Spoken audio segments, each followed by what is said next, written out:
Olá, seja muito bem-vindo. Eu estou de volta para trazer para você os destaques do Brasil e do mundo desta sexta-feira. O levantamento do Censo Demográfico de 2022 mostrou que o Brasil tem 6 milhões de mulheres a mais do que homens. Até a década de 20, a população masculina superava a feminina. A população brasileira é formada por 104 milhões e meio de mulheres e 98 milhões e meio de homens.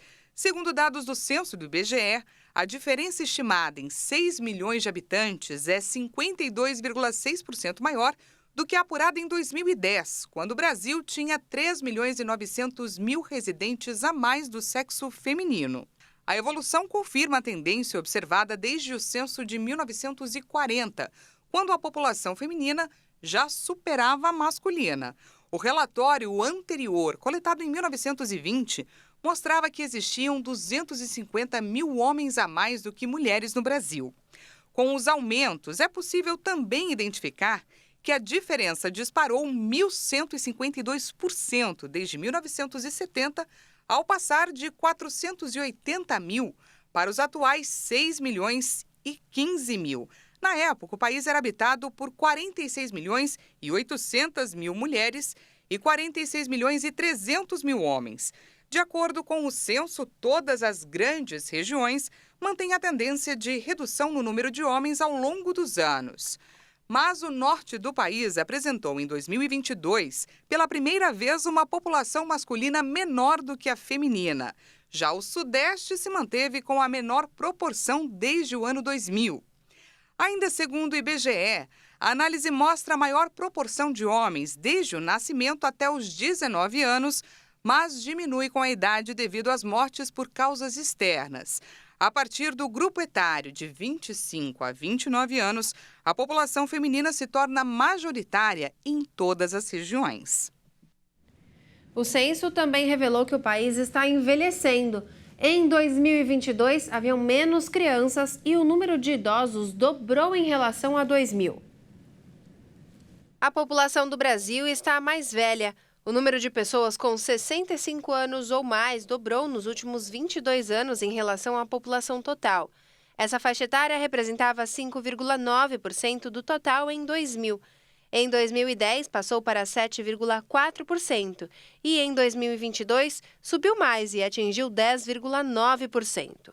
O Censo Demográfico de 2022 também mostrou que a população de crianças de 0 a 14 anos encolheu de 29,6% em relação ao total de habitantes em 2000 para 24,1% em 2010 e 19,8% em 2022. A população total do país é estimada em 203 milhões de pessoas. Em 1940, existiam 5,6 idosos para cada grupo de 100 crianças de 0 a 14 anos.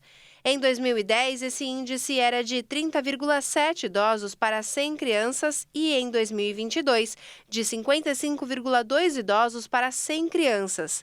E isso evidencia o processo de envelhecimento da população. A região do país com maior índice de envelhecimento é o Sudeste, que registrou em 2022 a população de 65 anos ou mais, com 12,2% do total. Já a região Norte tem a menor porcentagem de idosos, 7% da população. A Polícia Federal encontrou indícios de um novo esquema de espionagem de servidores da ABIN. As investigações apontam que a estrutura da agência era usada para invasão em computadores. A suspeita é que um programa de invasão de computadores teria sido usado por servidores da Agência Brasileira de Inteligência para acessar todo o conteúdo privado dos computadores dos alvos, em um novo esquema de espionagem. Os investigadores encontraram os softwares nos equipamentos apreendidos na Operação Última Milha, deflagrada na semana passada para apurar os servidores da ABIN suspeitos de rastrear celular sem autorização judicial. Segundo a Polícia Federal, o ingresso ilegal nos computadores acontecia por meio do disparo de um e-mail, de uma mensagem de texto ou até mesmo por acesso físico à máquina, como ao conectar um pendrive. A polícia não informou o número de computadores infectados e espionados. A investigação segue sob sigilo. O primeiro esquema revelado pela PF aponta que os servidores da ABIN teriam realizado cerca de 33 mil acessos em relação a aparelhos telefônicos de ministros do Supremo Tribunal Federal, de jornalistas, servidores públicos, políticos e outros. A PF cumpriu 25 mandados de busca e apreensão e 2 prisões preventivas em São Paulo, Santa Catarina, Paraná, Goiás e também no Distrito Federal. A ferramenta utilizada para acessar o sistema de georreferenciação de alvos foi adquirida pelo ex-presidente Michel Temer em dezembro de 2018 para ter acesso à localização de criminosos. Um foguete enviado pelo grupo radical islâmico Hamas atingiu nesta sexta-feira um prédio residencial na zona oeste de Tel Aviv e provocou um incêndio. Pelo menos 3 pessoas ficaram feridas e foram encaminhadas para hospitais com ferimentos leves, de acordo com autoridades israelenses. Outros foguetes disparados pelo Hamas no ataque aéreo foram interceptados pelo Domo de Ferro, equipamento israelense de intercepção de mísseis. No local, além dos bombeiros e da polícia, que foram socorrer as vítimas, havia ainda oficiais da Guarda de Fronteira israelense fazendo a segurança. A orientação da Defesa Civil é de que não haja aglomerações em torno do local atacado para evitar que, em caso de novos disparos, novas vítimas sejam atingidas. Os militares de Israel conduziram outro ataque direcionado dentro da faixa de Gaza pela 2ª noite consecutiva, segundo forças de defesa de Israel. E, de acordo com a Organização Mundial da Saúde, cerca de 1.000 pessoas podem estar sob escombros em Gaza.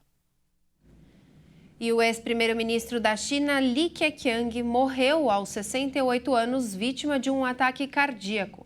Ele, que era economista, ficou no cargo por uma década até março deste ano. A agência estatal de notícias Xinhua detalhou que Li estava descansando em Xangai quando ocorreu a morte repentina. O governo chinês lamentou a perda e disse que os detalhes do enterro vão ser divulgados em breve. Li Keqiang, nomeado em 2013, formou uma dupla durante uma década com o presidente Xi Jinping. Ele foi substituído como primeiro-ministro em março por Li Qiang. Keqiang defendia uma política econômica pragmática, aberta ao investimento estrangeiro e focada no apoio ao emprego. Mas a autoridade crescente do presidente chinês na economia limitou suas ações. A substituição de Li Keqiang por Li Qiang, antigo chefe do Partido Comunista Chinês em Xangai e confidente de Xi Jinping, foi interpretada como um sinal de que seu programa reformista tinha declinado, com um governo que controla cada vez mais uma economia em desaceleração. Essa edição fica por aqui. Eu agradeço pela companhia e te convido a continuar ligado na programação da HIT. Até mais!